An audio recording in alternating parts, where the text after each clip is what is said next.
Tease me, reverse cook. Man and woman for woman, 34, Addison. Hello, Craigslist, Dallas. I'm a 34-year-old curvy white woman. My husband is 32. We tried cuckolding and really enjoyed it. We want to reverse the situation with a special woman. I have a fantasy where he lightly ties me up and takes another beautiful woman in front of me. They taunt me, and I beg them to stop. After a certain point, he unties me and forces me to join in. Does this sound like fun to you? We can meet on Friday, Saturday, or Sunday. No drama. Let's chat a little first and trade pics. See if there's chemistry. Married women are better. Women with a little extra padding are best. Sorry guys, no men this time. A familiar mix of nervous emotions radiated through me in the parking lot of the Dallas Camelot Motel. Guilt and anticipation, shyness and worry.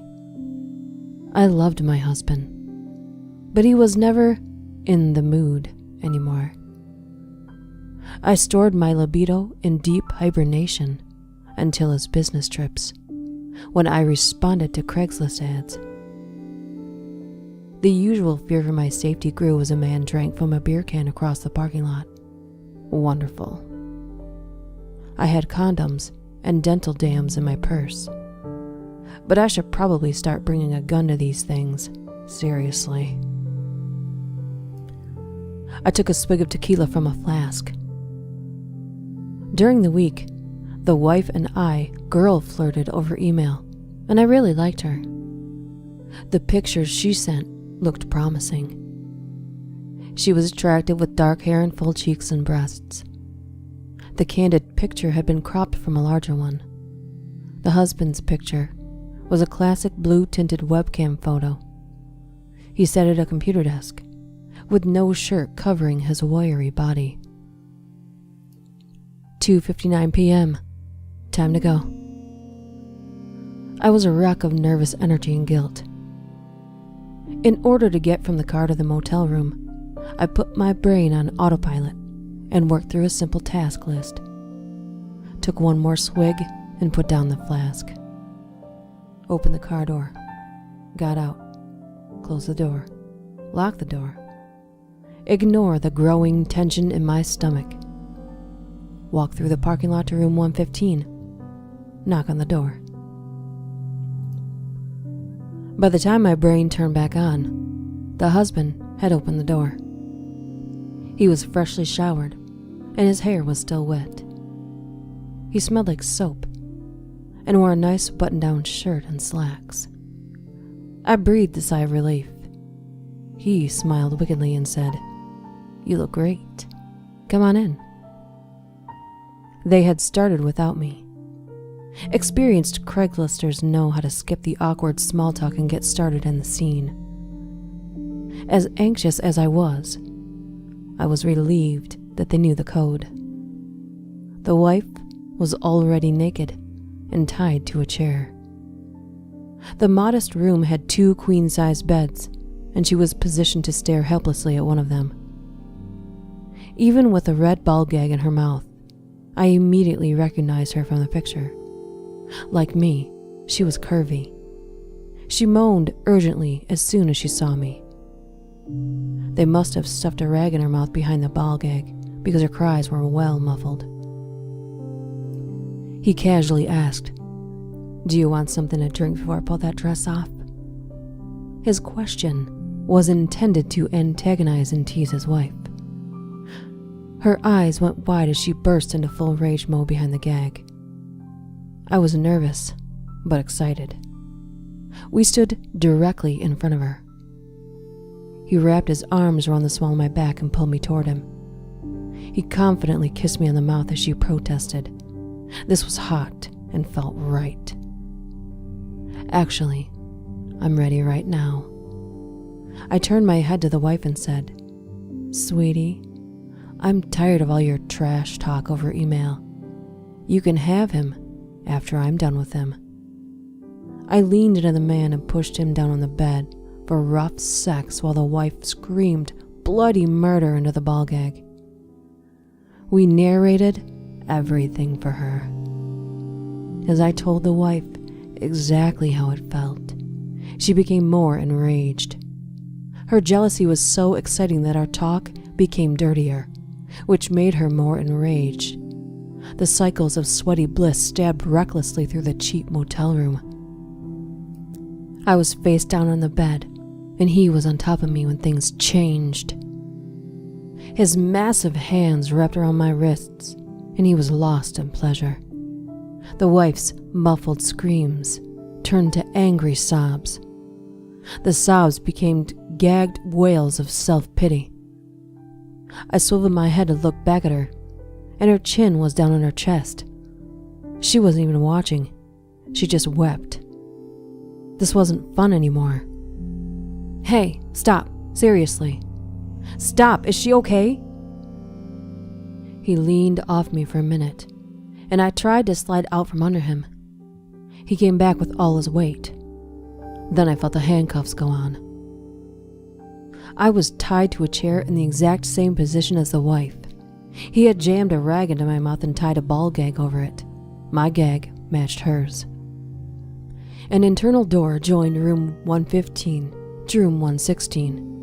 When he unlocked and opened it, the wife made 3 quick bursts of muffled howling. He dragged my chair across the shag carpet into room 116.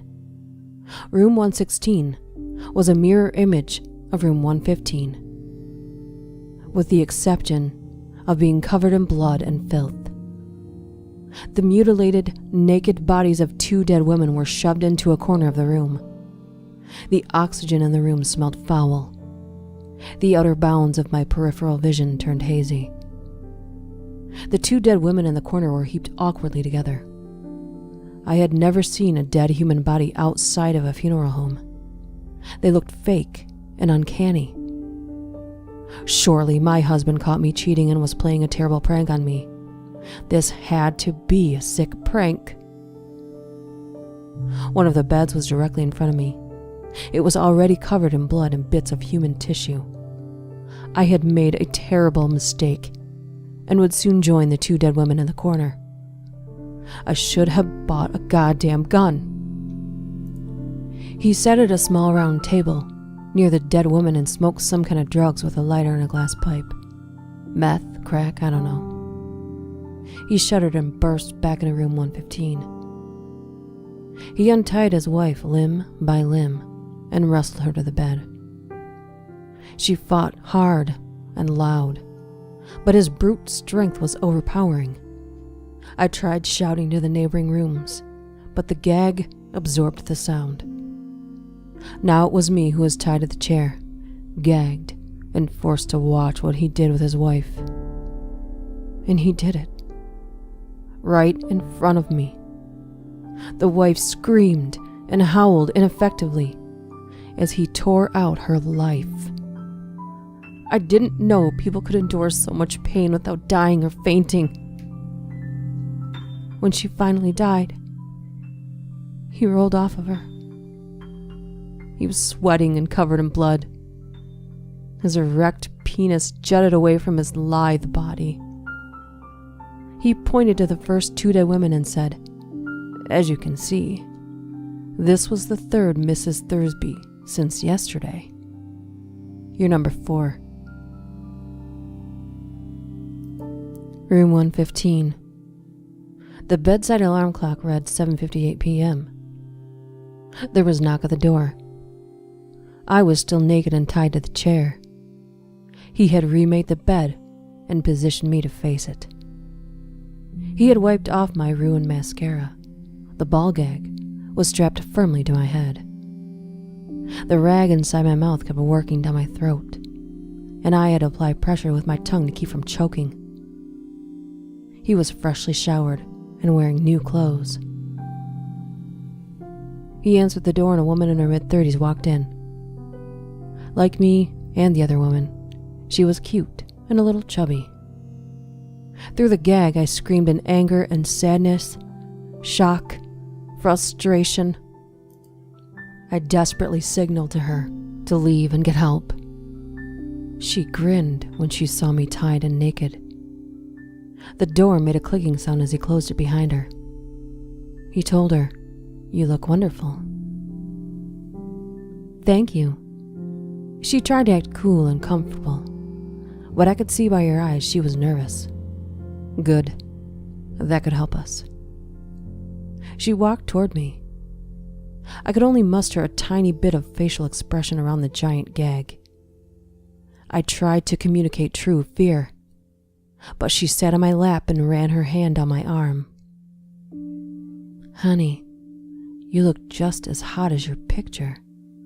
I've been looking forward to this all week." This actually made sense. After placing the ad, he posed as the wife in the email while talking to several victims. When lining up the schedule, he used the picture of each woman as the wife for the subsequent victim. Each of us recognized the previous victim, watched her be killed, then met the next victim before being killed. We were tied together like a chain of daisies. But we had to stop the chain. I tried to communicate the simplest word I could think through the gag. "Go! Go!" "You sound completely stupid when you do that, like a baby seal. It's no wonder he needs a new woman."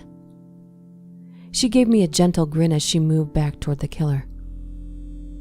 They piled her clothes on top of her purse by the side of the bed as I screamed. They crashed forcefully into the mattress. She taunted me, and he goaded her. I had been in her exact position 6 hours earlier. Their tangled legs and thrusting hips reminded me of the torture I had just witnessed of the third wife. I knew I would soon die, the same horrible death as she did. With him, sweating and grunting and ripping me open with pliers. And then it would be this woman's turn.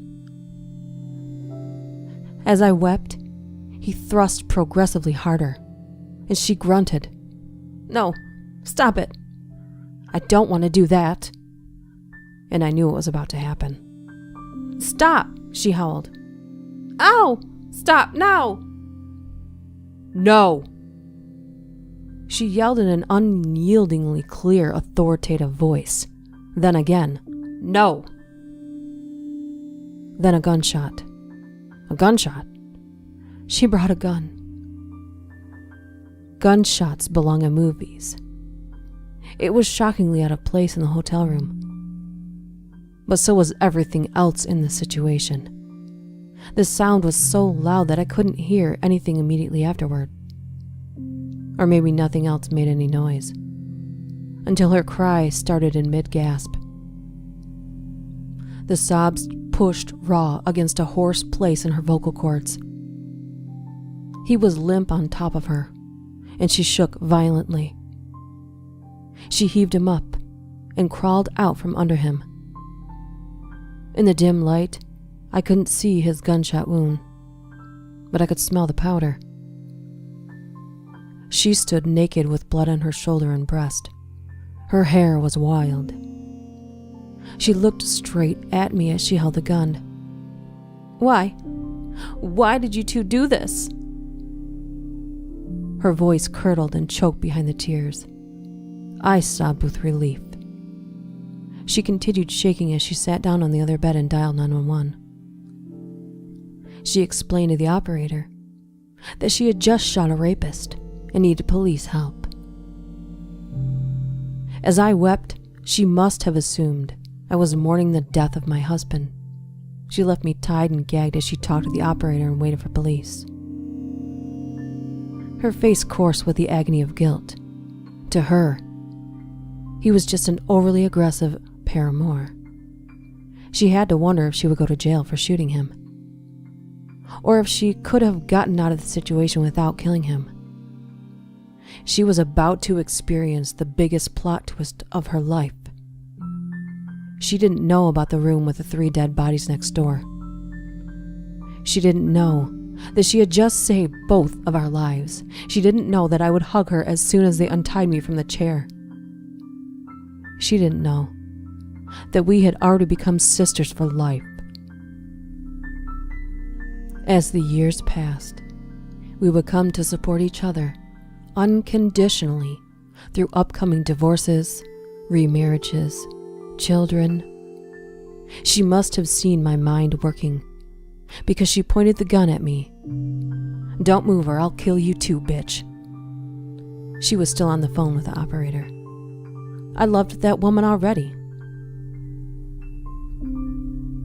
A note from the author of this story. For those of you interested, my friend and I have moved on since this event. We are still best friends and sisters. This essay was adapted from a speech I regularly give to support groups about our experience. If you would like me to speak at your event, please contact me at my website. I have left the link to her website in the description box. I read this true story as a request. If you have a similar event you would like to see featured here, please contact me through any of my social media links or email me at DuchessDark676@gmail.com. See you next time.